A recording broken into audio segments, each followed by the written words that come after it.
The thing that scratches at my window at 3:03 a.m. My name is Marcus, and I haven't slept through the night in 3 weeks. I'm writing this because I need someone to know what's happening to me, in case I don't make it through whatever comes next. The police won't believe me. My friends think I'm having a breakdown. My family lives 3 states away, and I can't bring myself to worry them with something they can't help with anyway. So I'm writing this, and I'll post it online, and maybe someone out there will have answers. Maybe someone out there will know what to do. It started 3 weeks ago, and I haven't slept through the night since. My name is Marcus, and I live alone in a ground floor apartment in a quiet neighborhood. Nothing ever happens here, that's why I chosen. I'm a private person, the kind who likes routine and predictability and the comfort of knowing exactly what to expect each day. I work from home as a graphic designer.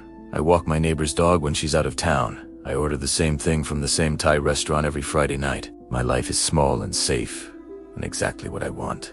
But now, every night at exactly 3:03 a.m., something scratches at my bedroom window. The first time, I thought it was a branch. There's a large oak tree near the building, probably 100 years old, and on windy nights, its lower branches sometimes tap against the glass like a drunk person asking to be let in. But this was different. Deliberate sound, rhythmic, and intentional, like fingernails dragging slowly from the top of the frame to the bottom. Scratch. Pause. Scratch. Pause. Scratch.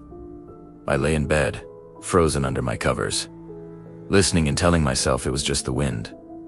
Who's to tray, just my imagination playing tricks in the dark. But when I finally worked up the courage to look, throwing back the covers and crossing to the window in 3 quick steps, the tree was perfectly still. Not a leaf moved, and nothing was there except the empty parking lot and the dim glow of the streetlight at the corner. I went back to bed and told myself it was nothing. I almost believed it. The second night, I set up my phone to record. I propped it on my dresser, facing the window, hit record, and tried to sleep. At 3:03 a.m., I woke to the scratching I hadn't even realized I'd fallen asleep. Lay there listening as it played out exactly as before. Scratch. Pause. Scratch. Pause. Scratch. In the morning, I reviewed the video, my heart pounding as I watched the time stamp approach 3:03. And there it was, clear as day. The scratching sound, captured perfectly by the microphone. But when I looked at the window in the video, there was nothing visible outside, just darkness, and the faint reflection of my own room. My own face staring back at me from the glass. I could hear the sound, though unmistakable and chilling. I listened to it on repeat, trying to identify what could make that noise, playing it over and over until I'd memorized every scrape and pause. It wasn't wood on glass. It wasn't metal. It was organic fingernails, or claws, or something alive and deliberate. By the 5th night, I was exhausted. I'd started dreading bedtime the way some people dread root canals or funerals, lying awake, staring at the ceiling, watching the red numbers on my clock change minute by agonizing minute, waiting for 3:03 to arrive. Sometimes it came early. I'd glance at the clock at 2:47 and feel a surge of hope. Maybe tonight would be different, but always, right on time, the scratching would begin. I tried sleeping in the living room, dragging my mattress out and positioning it as far from any window as possible. The scratching followed, now at the living room window. The same rhythm, the same deliberate scrape. I tried covering all the windows with heavy blankets, layering them until no light could get through. The scratching just sounded muffled, like someone scratching from behind a thick curtain, but no less persistent, no less patient. On the 10th night, I finally saw it. I'd spent the day at the hardware store, buying a motion-activated floodlight and aiming it directly at my bedroom window from the outside. I'd also bought a camera, a decent one with night vision, and set it up on a tripod in the corner. I was done with being afraid. I was done with not knowing.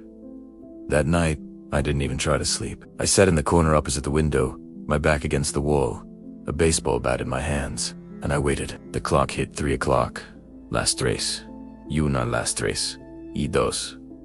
I held my breath. At 3:03 exactly, the scratching started, and the floodlight blazed on. Primera. SAW. Italiano. It was roughly human-shaped, but wrong in every possible way. Too tall, Isley, 7 feet, and too thin, like someone had stretched a normal body until the bones threatened to snap. Its limbs bent at angles that shouldn't be possible, elbows and knees curving backward and sideways in ways that made my stomach lurch just to look at. Its skin was gray and slick, like a creature of the deep ocean, like something that had never seen sunlight and didn't want to. And its face, dear God, its face had no features except for a mouth. No eyes, no nose, no ears, just a mouth that stretched from where its left ear should have been to where its right ear should have been. A mouth that was opening and closing against the glass, making that scratching sound with teeth instead of fingers. The teeth were long and pointed and numerous, row after row of them filling that impossible mouth. And as it scraped them against the window, I could see that they were leaving Mark's fine scratches in the glass that hadn't been there before. I screamed. I couldn't help it. The sound tore out of me like something alive, and the thing heard me. Its head, if you could call that featureless oval, a head tilted slowly, and I knew with absolute certainty that it was looking at me despite having no eyes. It knew exactly where I was. It had always known. Then it smiled and its mouth opened wider than any mouth should open, wider than any human jaw could possibly stretch, revealing rows of teeth that went all the way down its throat, like a shark's mouth stretched into a human face, like a tunnel lined with blades. And then it spoke. Not out loud, the voice came directly into my head, cold and ancient and hungry, filling my mind like smoke filling a room. Let me in, Marcus. I've been knocking for 10 nights. It's rude to keep a guest waiting. I scrambled backward, knocking over the camera, scrambling to my feet and running to the kitchen. I grabbed the biggest knife I owned, a butcher knife I'd used 100 times to chop vegetables, and I backed into the corner of the living room, watching the bedroom door, waiting for it to come through. But it didn't come through the door. It was still at the window, pressing its face against the glass, leaving smears of something wet and dark that caught the floodlight and glistened obscenely. It scratched again, slower this time, almost lazy, like it had all the time in the world. You can't keep me out forever, Marcus. The glass is thin. The lock is weak. I have all the time in the world. I've had all the time in the world for longer than you can imagine. You're not the first person I've knocked for, and you won't be the last. But you're the one who heard me. You're the one who looked. You're the one who saw my face. That means something, Marcus. That means you're special. At dawn, it was gone. The floodlight had burned out. I found it later. The bulb shattered. The casing warped as if from extreme heat. The only trace the thing had left was the smears on the window, thick and dark and wet, and the fine scratches in the glass that hadn't been there before. I cleaned the smears with bleach, twice, scrubbing until my arms ached. And still they shimmer faintly in certain lights, catching the sun in ways that make me turn away. The scratches won't come out. I've tried everything: glass polish, razor blades, even calling a window repair company and making up a story about a bird strike. The scratches remain, a pattern of fine lines that almost looks like writing if you stare too long. I called the police that morning. What else could I do? I told them someone had tried to break in, that they'd damaged my window, that I felt unsafe. They came, 2 officers who wrote everything down with patient expressions and told me they'd increase patrols in the area. I could see them exchanging glances when they thought I wasn't looking. I could see them noting the state of my apartment, the blankets over the windows, the camera on the floor, the baseball bat I still hadn't put down. They think I'm crazy. They think I'm a lonely man having a breakdown. They don't know what I saw. I called a priest next. I'm not religious. I haven't been to church since my grandmother's funeral 10 years ago, but I didn't know who else to call. He came that afternoon, a young priest with kind eyes and a calm manner, and I showed him the window, the scratches, the smears that wouldn't wash away. He looked at them for a long time, his face unreadable. Then he looked at me, and for the first time, I saw fear in his eyes. Real fear. He asked if he could pray over the apartment, and I said yes. He prayed for an hour, walking from room to room with holy water and incense and words in Latin that I didn't understand. When he finished, he was sweating and pale. He told me to keep the windows covered, to never open them after dark, to never answer if something knocked. He told me to call him.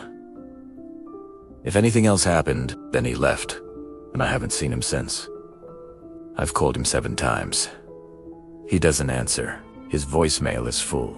I've reinforced the windows with boards and extra locks, layers of plywood screwed directly into the framing, deadbolts on every window that opens. I've hung crosses and garlic in every superstition I can think of, salt lines at every door and window, iron nails above the frames, a horseshoe my grandfather gave me years ago that I'd never believed in until now. Nothing helps. Every night at 3:03 a.m., the scratching starts, even through the boards, even through the layers of protection. I hear it scraping against the wood now, testing it, finding the weak points, and I hear that voice in my head, calm and patient and hungry.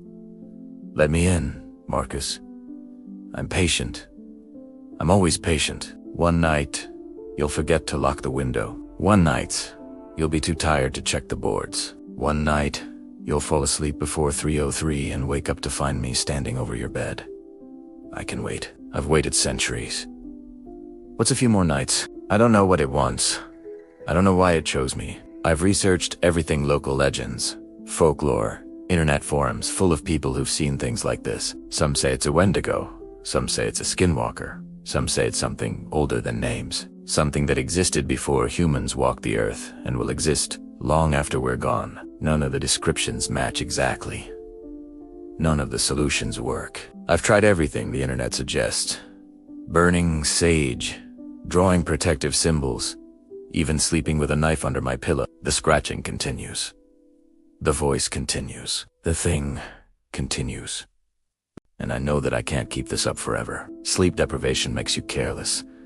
It makes you forgetful. It makes you see things out of the corner of your eye that aren't there, hear things that don't exist, lose track of time and place and reality. I'm starting to forget things: where I put my keys, what they eat is, whether I've eaten. I'm starting to see things during the day, shadows that move when nothing casts them, reflections that don't match what they should reflect. I'm starting to hear the voice even when it's not 3:03, whispering my name from empty rooms, from the other side of doors, from the back of my own mind. Last night, I woke up at 3:30 with no memory of falling asleep. I've been sitting in the living room, watching the boarded windows, and then suddenly I was on the floor, disoriented and confused, my neck aching from lying in an awkward position. For a glorious moment, I thought it was over. The scratching had stopped.